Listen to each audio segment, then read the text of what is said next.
Hello and welcome to EDU 508, Creating a Trauma-Informed School. I will be your instructor, Dr. Sean M. Slander. It's great to meet you. A little bit about myself. I am a prison educator, so I teach adults in one of the state correctional facilities, and I am actually, that did not save. That's wonderful. I will get that in there. I am the principal at the largest facility in the state. And let's see here. I have two small kiddos, a 5-year-old and a 3-year-old, and then I also have a very large dog. Um, so any or all of them may come down and visit during one of these videos. So if you see them, feel free to say hi. First course of business today is just a really quick peek at the syllabus, which can be found under the welcome content. It is linked right here. 3-credit class. Every week you will have discussion board activities. You are expected to post your initial responses by Thursday. That includes responding to the question I'll pose at the end of the video, and then respond to at least 2 cohort peers per discussion board by Saturday. And then all assignments and discussion boards are due at midnight. And then we have 4 assignments. We have a reflective writing. That's just about the students in your classroom. A case study of a trauma-informed school, creating a visual model. Big note on this one is you're creating it yourself, not pulling one that already exists. And then writing about stakeholder engagement in trauma-informed schools. I will discuss all of those more as we get closer. Please note the grading scale, D2L scale, is slightly different, but this is the one that the program uses. And there are no pluses or minuses. The cadence for the assignments is week 2, week 4, week 5, and week 7. So you won't have one this first week, then you'll have one week 2, you'll have a week off, 2 in a row, another week off, and then week 7. Notice the points of those assignments gets bigger as you move forward. Feel free to look forward at them and work ahead of time if you would like to. I highly recommend looking at the syllabus for the rubrics. I'm showing you here. That'll show you what I am looking for, and it also has the full description of the assignments earlier. The rest of the syllabus is kind of the everyday stuff, and then the course schedules at the end, which could show you all of your readings if you wanted to look and see how much you'll have. So my weekly remarks, I try to vary the length depending on how much work you have for that week. So you can expect some weeks will be very short for me. Some will be closer to 10 to 12 minutes. Over here, this Building Trauma Sensitive Schools by Jen Alexander will be the main textbook we'll be using. A lot of great information in there. So just remember that this whole program and all the classes are trying to kind of bridge between being a scholar and how to put it in practice. So try to focus on that in your discussions and your assignments. We will do a deep dive rather than just doing surface level stuff. We're not going to cover as much content, but we will try to dive deeper into what we do. Big things about my expectations. Writing.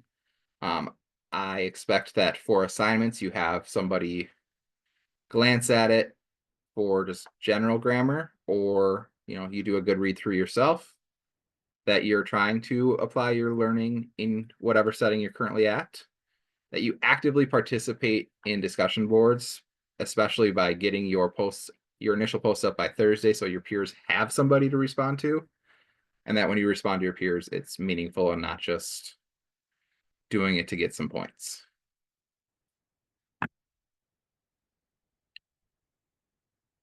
Things to know about me: I'm a facilitator of learning. I'm not going to lecture for 45 minutes every Sunday or anything like that.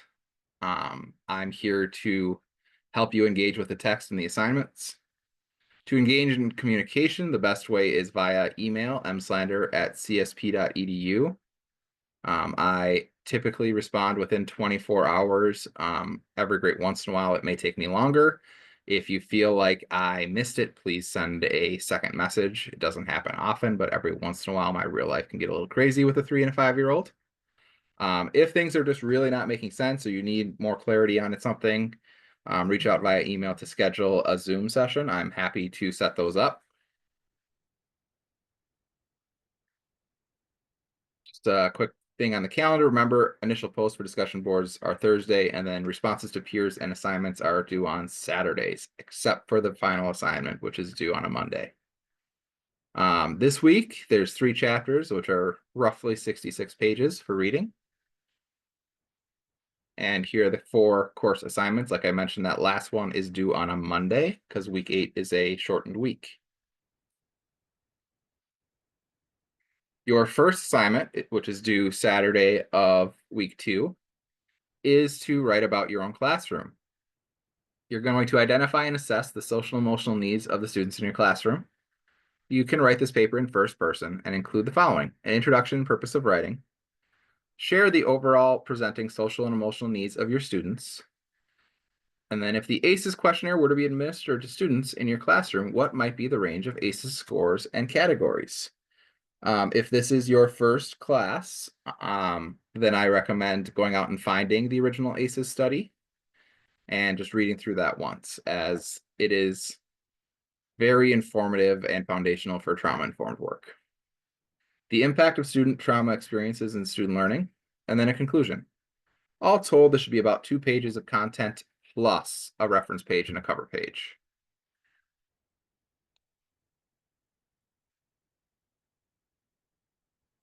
For grading, I usually look at the rubric and then I will grade and give you comments in the comment section on D2L. Same with discussion boards. I tend to be lighter on the feedback unless something is missing, as I want the discussion board to really be more like everybody in the class engaging in discussion in class rather than just with me. Please reach out with questions, especially anything with APA formatting or references. If you're not sure how to find peer-reviewed journal articles, go ahead and put that in your responses to this video this week, and I can do a short video showing you how to access the Concordia library. There is a button that you can push to get only peer-reviewed journal articles, which is very nice. I ask that you use Times New Roman font size 12 just for ease of reading.